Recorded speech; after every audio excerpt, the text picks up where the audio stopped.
ceux-là, les éditocrates, dans ces émissions télé, effectivement, n'en finissent pas de bavarder. Et eux sont près du pouvoir, effectivement, et de la décision. Mais nous autres, les petits bavardeurs, on se sent totalement exclus des décisions démocratiques. Quand on vote, les résultats ne sont pas pris en compte. Je songe à la fois au référendum traité constitutionnel européen en 2005, pour lequel les Français ont voté non, mais le résultat des législatives de juin dernier, hein, où on est réduit au statut de citoyen totalement passif devant des bavardeurs qui s'accaparent, au fond, dans un système très ancien régime, la possibilité de commenter et de décider à notre place. Donc j'ai le sentiment quand même que ce sensationnalisme et ce bavardage, ils ont été complètement recapturés par une logique de pouvoir qui n'a rien à voir avec la démocratie.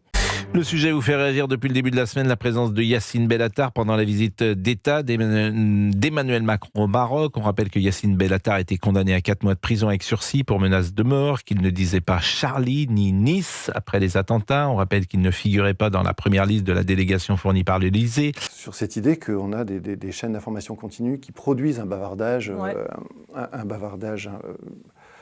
sensationnel pour former de l'idéologie, enfin pour produire, mais pour produire de la décision pour le coup. Et c'est une dérive que j'essaye un peu d'analyser dans la partie sur les usages sérieux du sensationnalisme, dans laquelle on voit, dans les années 30 ou dans des exemples récents, comment au fond des gens qui jouaient à bavarder comme des commentateurs de foot en fait, en parlant de politique, cadrent différemment, progressivement, le jeu. Alors pas eux seulement en tant que parleurs, mais puisque la structure sociale, la structure économique qui les entoure, et la structure idéologique qui bouge, transforment en fait la signification de ce qu'ils font. Ils ne se mettent plus à bavarder superficiellement de choses et d'autres, comme ça, sur un ton un petit peu agacé ou emporté. Enfin, on connaît le ton de ces éturistes. Mais d'un seul coup, ça se prend à du sérieux. Et du coup, me semble-t-il, ça transforme l'usage. On reste dans un bavardage sensationnel, mais qui dérive d'un usage ludique vers un usage sérieux. C'était mieux avant, et c'est bien le problème.